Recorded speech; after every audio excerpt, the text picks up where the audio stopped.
How to Train Your Dragon is a live-action remake of the DreamWorks movie by the same name. This movie is directed by Dean DeBlois and stars Mason Thames, Nico Parker, Gerard Butler, and Nick Frost. On the rugged Isle of Berk, where Vikings and dragons have been bitter enemies for centuries, Hiccup stands apart, defying centuries of tradition when he befriends Toothless, a feared Night Fury dragon. Their unlikely bond reveals the true nature of dragons, challenging the very foundation of Viking society. I remember when I was a kid, all the way back in 2010, venturing to the cinema to see the original animated movie and being truly blown away by the medium of animation that I was witnessing on screen. It's always held a special place in my heart, so naturally I was quite skeptical about seeing this picture. However, once I got to my local cinema, I decided to leave my prejudice at the door and went into this with an open mind. So, how does this compare to the original movie? Well, let's find out. I want to start by talking about the performances in this movie, firstly with Mason Thames, who plays Hiccup. The first thing I want to get out of the way regarding this guy's portrayal is something I feel like was more so down to the filmmaker's choice in casting this guy, but the guy's voice in this I feel didn't really suit at all. Hiccup, in the first movie anyway, is known for having this nasally, weak kind of voice, and what we have here is a guy who half the time just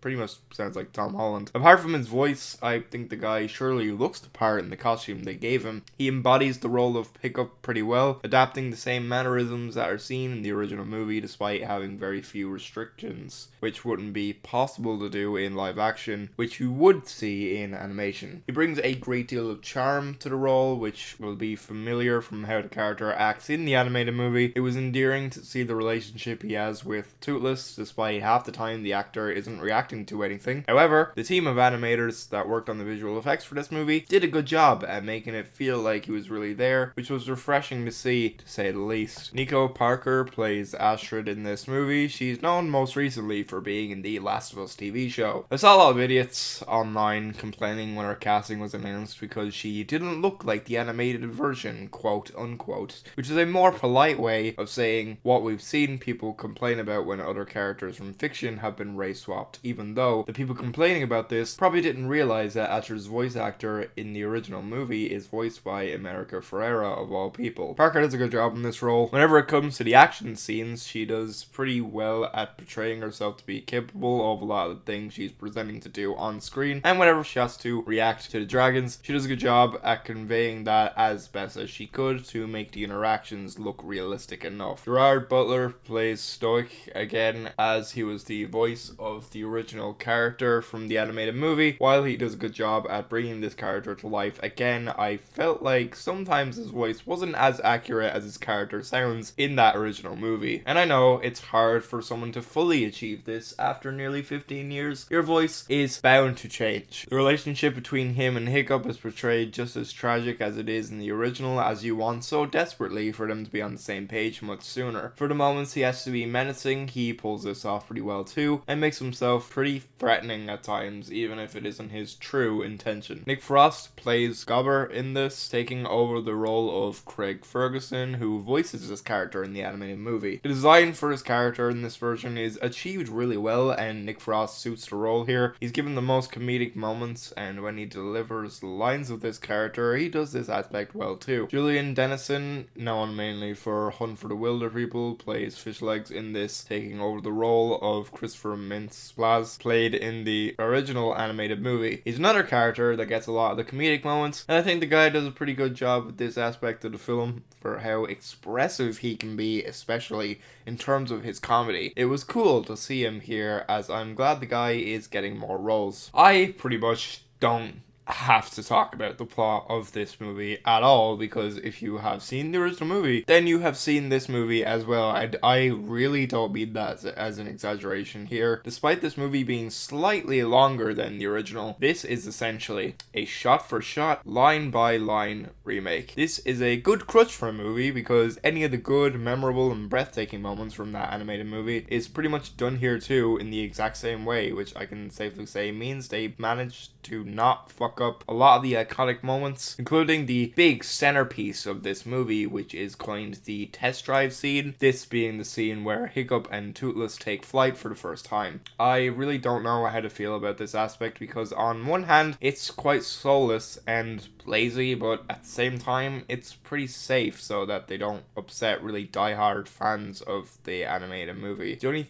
thing I thought while watching this, however, was if they were playing it a bit too safe. Despite this movie being shot for shot the exact same way, I think Bill Pope did a good job at adapting the same style of shots that had been previously seen in the animated movie in this movie. Bill Pope is known for doing cinematography on Baby Driver and The Matrix, to name just a few movies in his filmography. So with a resume like that, it's clear they knew to hire a competent person. And it shows, as not only is this thing shot very well, but I especially thought the lighting on a lot of the scenes looked good, which is something you rarely see in a big Hollywood movie nowadays. I am more than happy to say that I actually think the visual effects in this movie are pretty good. There was clearly a lot of time and care put into bringing the dragons to life, and I got the sense that they were going for staying true to the original designs, while also trying to make them look as realistic as they could. Upon doing a little bit of research into this to achieve the look for some of the dragons, not only were they just going for the original designs, but they decided to look into animals from the real animal kingdom to take inspiration from them and put them in the dragon designs. Sometimes I think the realism angle lost me, where some of the expressions on the dragons would have been nice to see. The only truly expressive dragon in this movie is Toothless, who looks good here too. There was one or two occasions during close-ups where I even thought they used animatronics for the dragons, and in doing some research, it looks like there are very few occasions where puppeteering is used in this movie, specifically with Hiccup and Toothless. I respect the filmmakers a lot for doing this here, where a majority of the movie does feature CG dragons. It's nice that they at least attempted to add practical elements into this thing. Along with the visual effects, another aspect I was pleasantly surprised by was the set design in this movie, as for the most part the filmmakers decided to build practical sets. Some of these sets, fun fact, were even built in the north of Ireland at Titanic Studios. I was surprised to see this during the credits, but it was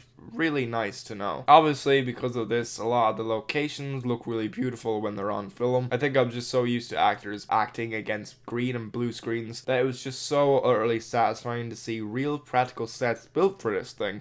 The music in this movie was composed by John Powell, who also composed the music for the original animated movie. And what can I say about the music that hasn't already been said? Firstly, obviously, yes, it is the exact same score in the exact same order of scenes that are seen in the animated movie. But hearing these pieces of music in the cinema on the big screen was great. They are some truly beautiful tracks throughout the runtime of this thing. From what I could hear, almost every song in here has been re-recorded, but it is done in a tasteful way that pays great tribute to that original movie and still keeps the same type of spirit that those tracks from the animated movie evoked done here too. Overall, I thought this movie was just fine despite my praises. At the end of the day, though, it ultimately just feels kind of pointless to exist. It seems pretty daunting to a lot of those animators that worked on the original movie, knowing that their work has now been transformed into live action, which for my money feels like, in a way, is basically telling people that they should watch this version instead. It's so difficult to compare the two, as this live action remake is just a carbon copy of that original movie. I know I complained about the Lilo and Stitch remake making a lot of stupid changes that aren't needed, but my god, if you're doing a remake, I do think it's important you don't make the exact same movie. I guess in a way, I'll just never be satisfied with these types of films. I hope this isn't the direction DreamWorks is choosing to go into, though. They've already planned a sequel to this live action remake, so obviously they're pretty confident in this movie, and I don't blame them for being confident because they know damn well how loved that original animated movie is. Because that original movie is really good, so those good moments that are present here means a lot of people are obviously going to love this. But for me, I don't know if something like this should be entirely praised, but it's certainly a lot better than what Disney is doing anyway. I'm giving How to Train Your Dragon Animation 2025, 3 stars. While it is admittedly well acted, well shot, well lit, well written, and well directed, a lot of these latter aspects come from it riding off the crutch of a great original movie that's taken from. It was satisfying to see really good visual effects in a movie like this, as it could be easy for other companies to fuck that up, but it's clear that despite the initial goal of this being made for money, DreamWorks still has a lot of care for this franchise, or they wouldn't have put as nearly as much effort as they did here. If you're a fan of the original movie, you're going to really like this movie too, but I will say go to this movie cautiously. If you know you already have the animated movie, it opens discussion as to why these types of movies should be made and why a lot of people still throw money towards them. However, with that being said, it's not horrible, it's not offensive, and it doesn't take a massive shit all over that original movie, but what truly is the point of it?